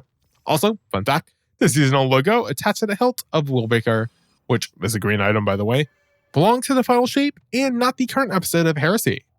I don't think that this has any deeper meaning, I just think it's proof that these episodes are planned for in advance and take a while to work through. It does kind of clue us into Willbreaker probably being essential, but it would be kind of hard for us to guess otherwise considering its importance overall. Sloan checks up with Eris on the Echo status, and he is secure for now. Now we have won, and we have Willbreaker's hilt. He's secure, discontented, but held fast. Do you hear him? Do you hear him intervening any further? He is secure. Sloane seems to hesitate before saying that she trusts Eris, but believes that taking the Echo's advice is the riskiest thing she's done. I have him. I have him. If this were Savathun, I would probably be a little bit more sympathetic to Sloane. However, I don't think Oryx is trying to knock me trickery here. I know Sloane and Asa are quite wary, but when it comes to matters of the Hive, Eris is almost certainly second to none, especially at this point. Eris does end the conversation by repeating the phrase, I have him. I have him. However, the vocal delivery is quite calm and leads me to think that this is a continuation of contrasting the themes of how Eris used to be filled with doubt and nightmares, but can now actually believe in herself. With Willbreaker's hilt in hand and Xivu's ritual halted, we have some time to extract our vengeance? I initially thought that this was a typo since exacting our vengeance makes a bit more sense, but the word extract is repeated, so we return to the shaping slab and can pick up a few vengeance quests. Something is stirring in the Hive, as it is in the Taken. New aspirations ripple through the Ascendant Plane. They converge upon Oryx and my throne. They do so in vengeance, a war in my court. I must accept. I ask my knife to fell their champions, desecrate their logic, and carve disorder. These writs I have left you will guide your blade. Together, we cannot fail. These are RuneScape Slayer style code quests that have us kill foes in a certain manner, while fitting in with the flavor of us empowering Eris through multiple means. Disrupting Xivu and Savathun's forces so they're unable to focus on Eris and the Echo is the primary method, but these acts of vengeance are basically us tiding to her as well. The Writ Heir of Nothing notes that we destroy the challengers offering themselves as vessels in Oryx's Court of Blades. This not only weakens the Echo's power, but also infuriates Xivu Wrath. Writ Misguided Vengeance has us collecting runes bearing Savathun's mark from our forces, and then planting them on the corpses of Xivu Arat's forces. This is actually really funny because of how blatantly transparent our actions should be in theory. And Writ Bloodied Blades just has us kill a bunch of Xivu's Writ. My biggest complaint about these quests is that the best way to complete them as fast as possible to continue the story is almost certainly not the best, or not even close to the best way to play the game. With the quest completed, the Echo scoffs at the failed efforts of his sisters and invites us to meet them in battle, while offering us an edge.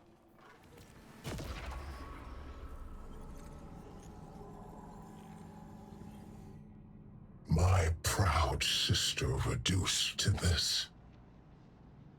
Our joyful war nothing but a tantrum.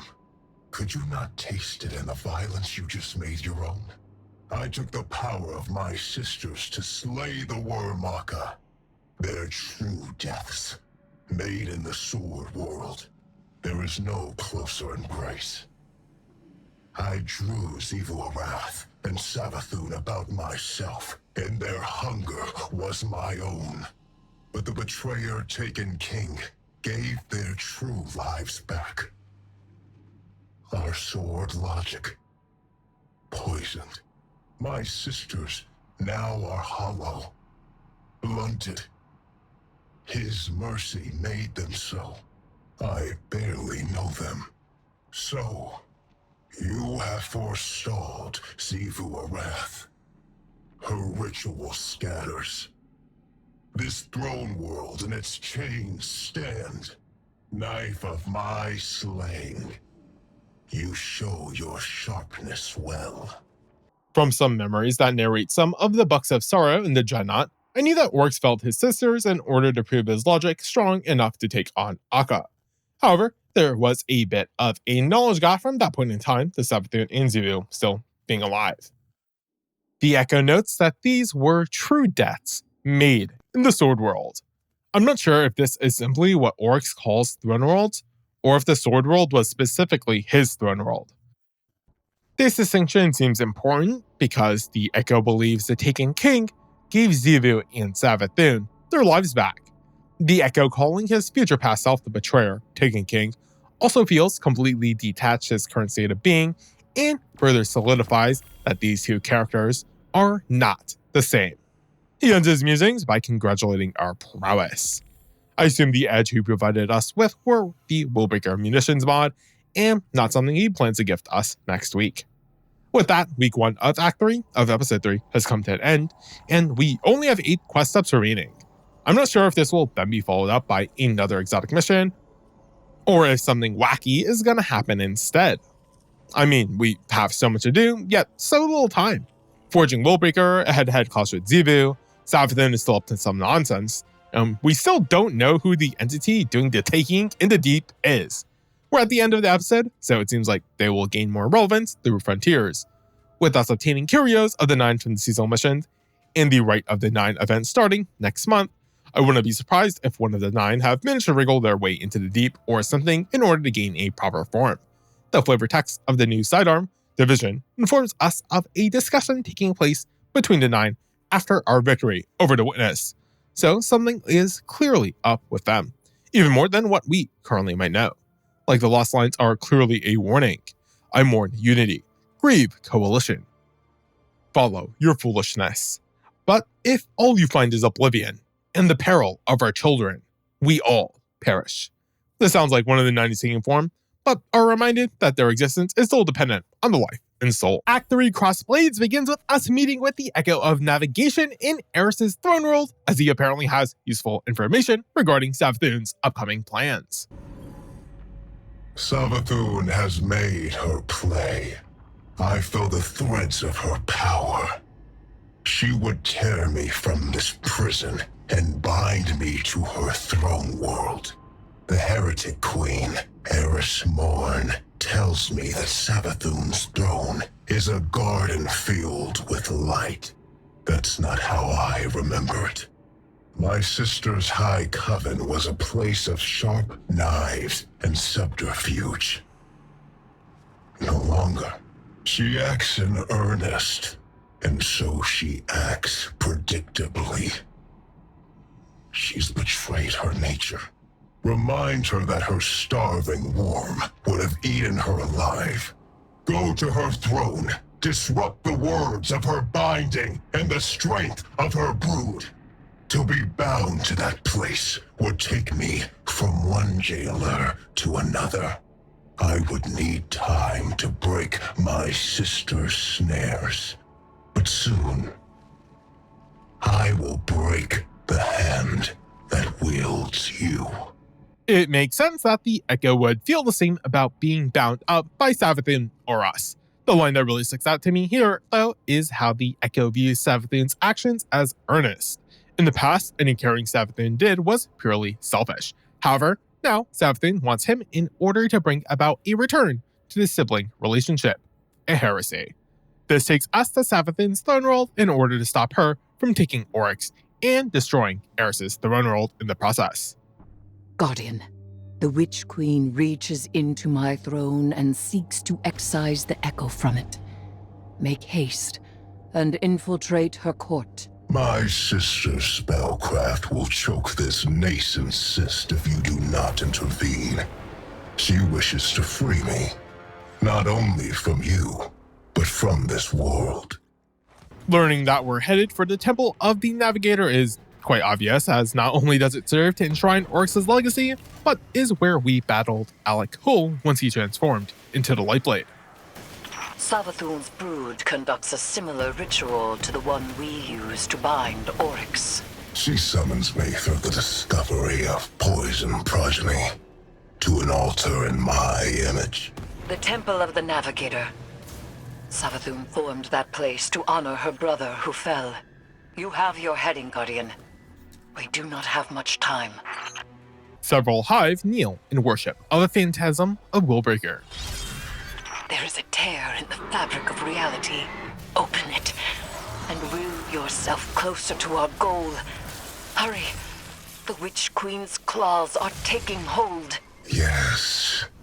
Embrace my power. Once we clear the ritualist, we can use Willbreaker to tear through reality and transport ourselves towards the temple infinitely faster. This helps illustrate some more of the utility latent to such a legendary weapon, and the spatial rending ties into the whole theme of Oryx having been the first navigator. Those knights, they were not taken by this Oryx, but within them I sense my will. Challenge them and die. Guardian, my binding is being tested. You must move quickly. After being pushed even further in, we take out some disciples of Malak, a figure that I've not heard of, but was somewhat relevant in D1. The next portal sends us outside the temple's entrance, where we have to deal with each type of Lucent Hive.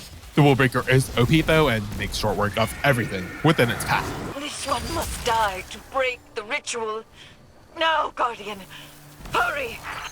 The final disciple of Malak is also Freelo. Represented the head of Malak, but I hesitate before collecting it because it seems like the most obvious trap to have ever existed. Like, the head is just on a silver platter, being bathed in light, while we're in Savathun's throne world? Like, surely she's bound to speak out sooner rather than later. Tisk, tisk. You're always meddling in other people's affairs. Normally, I admire that type of gumption. It's why we get along. But stealing my son's head? This is below you. This time, you've crossed a line. This time? I warned you. I even tried to do this the nice way and leave your brand new throne intact. No more of that. Enjoy every hive in the vicinity descending on you. I hope you have an escape plan. Malak was apparently Savathun's son, which seems to continue the trend of how the Hive gods grew more heretical as time continued to pass. Eris points out how stealing Malak's head surely can't have been what really got under Savathun's skin, especially since we previously killed her. Luckily for us, every hive in the vicinity just so happened to be a thrall.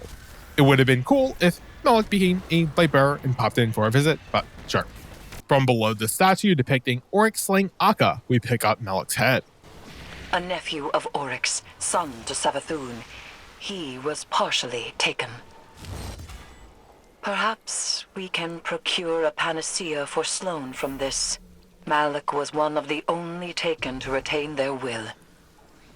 They were a unique being, now reduced to an, albeit powerful, artifact. Eris fills me in on Malak's past. They were one of the only Taken to retain their will, which doesn't seem to add up with what I've been told about the Taken, which is probably why they were unique. Eris suggested that perhaps this could serve to cure Sloane's Taken affliction. However, it seems to me that if Malak was able to retain his will, then perhaps Sloane might be able to do so as well. With us disrupting Savathun's ritual, we reconvene with Sloane in the Dreadnaught in order to reforge Willbreaker in the mission Appellation, the action of giving a name to a person or thing. So, when put into context, it's clear that this is just referring to us reforging Willbreaker and perhaps Sloane reclaiming herself from the grasp of the deep. Sloane is waiting for you, Guardian. Though we have the hilt, we still lack a shard. And so none but a taken hand will serve to reforge Willbreaker, and she is not completely taken. She will need your help. Our help. This mission is pretty simple since we just need to clear a bunch of ads. The biggest issue I have is that once Willbreaker is forged, we don't actually see it manifest.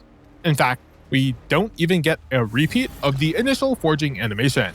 This weakens the whole forging process for what is presumably one of the strongest weapons that ever existed. There is also the question of who took Sloane if it wasn't Oryx. Whether Sloane will accept the offer or not leaves a rather large thread for the writers to spin in the future. You have done well. Taken Essentia courses within you, guided by your open hand and your unwavering fist. To rule the Taken energies as sovereign teaches you to better understand their sway and pulse. And knowing how the Taken power fights your grasp helps you work with it when you have to. Like Eris says, communion. Just One problem left. And he's a big one. Yes. Savathun and Xivu Arath no longer bring their rituals to bear. They descend to fighting amongst themselves. My conflict with him is made equal. And so the Echo will soon test me in earnest. He will not be able to resist. If I had to bet on someone in that fight, it'd be Eris Morn and her high heresy. I appreciate that. But as things stand, I cannot separate Oryx from his power as an Echo. Thus, we are at an impasse. I may hold him, but I cannot win. Willbreaker is complete. The wielder only needs mastery of the Taken King's power. Our Guardian has that. We could destroy the Echo right now. For good. And we would lose much. Means to remove the Taken threat entirely. Forever. Eris. Time. Allow me time. Just a little longer. Just because we may destroy it does not mean we must immediately. All right. But the second it gets out of hand... I know. I will finish it. Sloane and Eris bicker a bit more about the whole what we're gonna do with the Echo of Navigator situation. Eris says that she needs more time, but I'm not sure for what. I assume that if we kept the Echo around, it would be for information, but I haven't seen Eris conduct an interrogation, let alone know what questions she might even want to ask at the moment. I guess Eris might want some more time to strengthen her constraint over Oryx, but that doesn't seem to line up with Eris conceding the fact that if we have to destroy the Echo, then it doesn't mean we have to do it immediately. Like, why even bother going through this whole jailer bit? I initially thought this is where the week would end, but no, it actually continues in Eris's throne world. The Dread congregate to make Oryx's high war theirs. Xivu Arath and Savathun prowl in the wings, waiting for opportunity. The Echo, even now, struggles for freedom. This will never end so long as the Echo exists. And I have no desire to spend my life a jailer. Go. Defeat the Dread. Preserve their tools. I have a plan. The Echo of Navigation seems unrelenting in wanting to break free from Eris's throne world, which makes sense considering Oryx's sword logic. This combined with the Dread taking action, along with Xivu and Savathun lurking in the background, seems to get to Eris, as she feels like it will never end. To me, it feels like this has only just begun, and we're in the lead. Like, really? Only now, after having repelled Xivu's forces and having pissed off Savathun even more, is when Eris decides to just give up?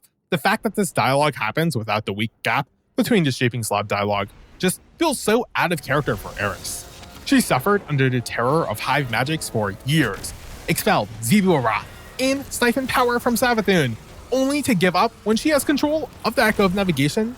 Like she said herself, there isn't any need for her to spend her life as a jailer, but she could at least spend a year, 2 years, 3 years, keeping Oryx in check. Like, and if she can, why is her power so diminished from what she's shown to have accomplished? Like, in this same episode, surely us continuing the battle against Oryx for this period of time would only sharpen Eris's logic while weakening the Echoes. This takes us into the mission Resile, which means abandon a position or course of action. This seems to be in reference to Eris changing her mind about jailing Oryx, and perhaps the Echo having to confront its existence being inherently heretical. If I can claim the Dread's power, it may be enough to strike Oryx from the Echo. Go!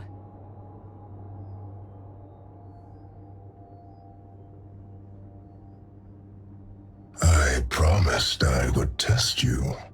You will not triumph. I am your prison. We arrive at the Dreadnaught, but spawn in the new area, Hull Breach. The Drifter is now back in action, and I'm not sure if he was off doing anything of importance or just lazing around. Everyone's here to throw a party, huh? It's also funny that no one responds to him. There! The Resident Knife approaches at Oryx's bidding. You must... Eris! Hey, Guardian, shoot fast, you hear? We spot the Resonant Knife, and Eris proclaims that he approaches at Oryx's bidding.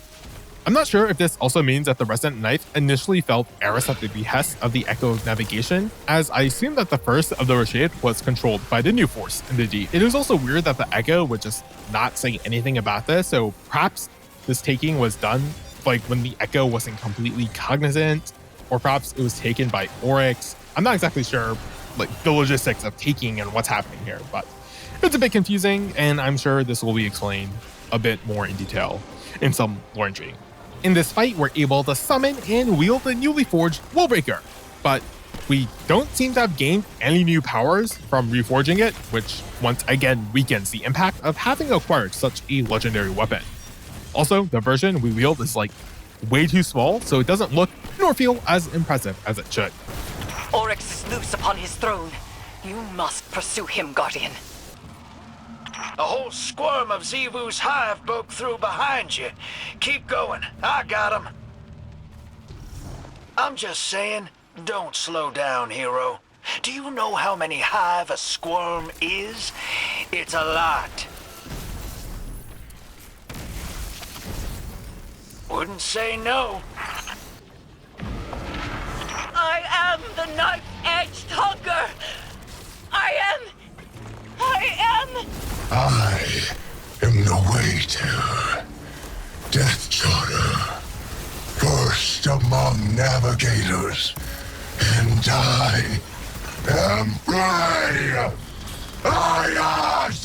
Oryx manages to break free from Eris's control somehow. How we were able to reforge Willbreaker and capture the Echo in the first place is now even more confusing. I'm not sure if Eris is weaker or if the Echo got stronger, both of which seems a bit odd considering how exacting vengeance strengthened Eris according to the missions from last week.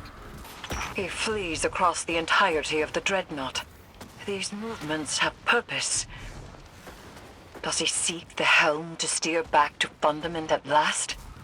I will not let him. Oryx trying to return to Fundament does make sense. Eris saying that she won't let him, though, is a bit disconnected from Oryx having literally just declared his freedom. Sloan talks us, but it's just generic words of encouragement that I feel are completely wasted. Oryx has stopped, and I have not yet seized hold of him. Catch up to him, Guardian, but remain wary. There is very little for him to gain by staying. As we reach the helm of the ship, the Echo has stopped its movements. That, combined with our light becoming restricted, lets us know to be wary in the forthcoming moments. We are finished, Guardian. All slates wiped clean. No more old time's sake. You and I, we are not friends. Universe preserved. Witness dead. All that you begged me for, I have given. And it's still not enough for you, is it? All I asked was for you to stay away from my family matters. A simple request. Savathun is angered by our interference, but if it were up to us, Savathun would not exist. It is only by the grace of the Traveler and the imminent threat of the Witness that she is allowed to live. Sure, she helps us out with the Witness, but that was also out of self-preservation. If she hadn't, she would have also been a part of the Witness's final shape. Hopefully, with this new threat, this means that we'll eliminate her once and for all in the near future, because letting her continue to exist after this blatant threat would be woefully incompetent on our end. I sense you there, Eris Morn. Heretic Queen. Will you chain me again? I can hold you long enough. I reach through my weapon even now. I do not yield. But I have nowhere left to go. To projections of Savathun and all the following enemies are beyond Philo due to the non-existent difficulty. I really wish we could play these story missions on Legend or something, because the non-challenging gameplay only disconnects me from the actual narrative that much more. While we best a shade of Oryx, the Echo notes that it does not want to yield, but it has nowhere left to go. Perhaps because we forged Willbreaker, the Echo is unable to command the Dreadnaught and thus cannot return to Fundament. Being contained by Eris or one of his sisters is also not an outcome it desires. Finally, the Echo is confronting how heretical its existence really is. Using Willbreaker, we damage the Echo, and after the first phase, we battle the voice of Xivu Arath. Am Have you counted the stars, Guardian Knife? Have you understood the spaces between them? I vowed once to understand, and I have not. And I do not. Every vow I have made is empty. I have already failed. As my sisters have become heretics, so too have I. Long ago, Oryx was killed. If I am still Oryx, then I am already dead. And if I am not Oryx, then I do not live. Ayat. That is enough. I agree with the Echo's conclusions. I just wish its doubts were expressed more throughout the episode, rather than it stating all its thoughts here at the very end, since it was very resolute in its ways up until right now. I had him within my grasp. I was so close. So close. And yet, you are right. We cannot take this risk any longer. Eris mourns that the Echo is not within her grasp, and I still don't know why she can't contain Oryx any longer. Regardless, we don't have any choice, and proceed to destroy the Echo.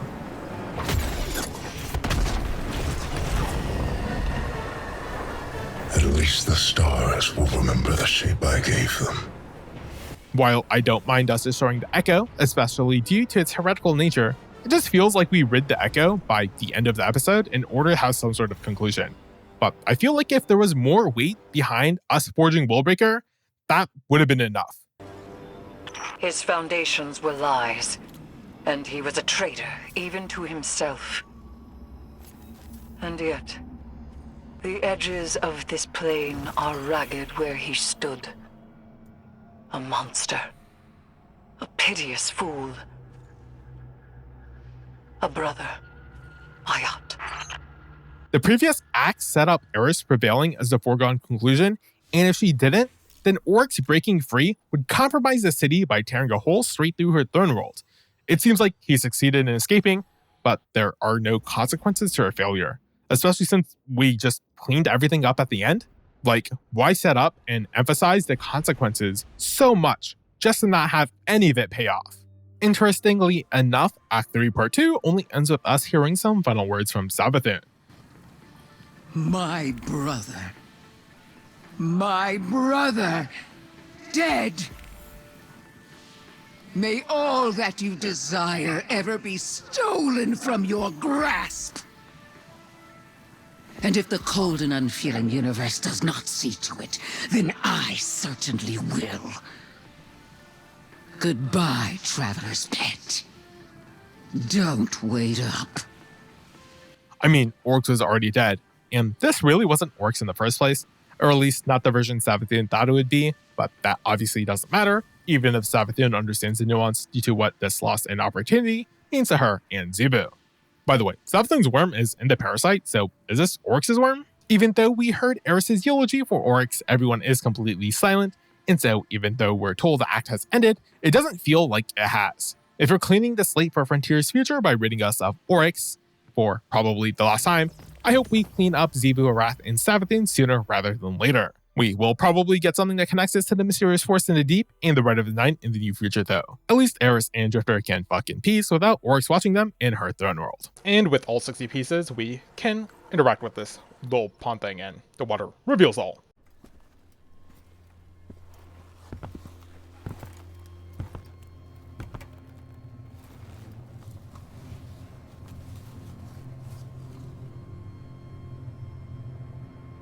Grief's a funny thing. Some folks get stuck in it, frozen in place. It holds them hostage. And some folks, well, some folks just run. I went far. I had to. I couldn't look at the moon.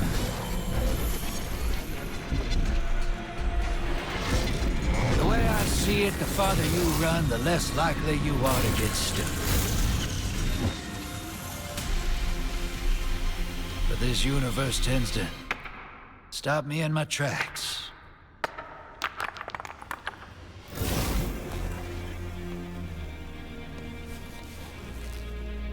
one way or another. Something's out there, hero. It's throwing rocks at our window.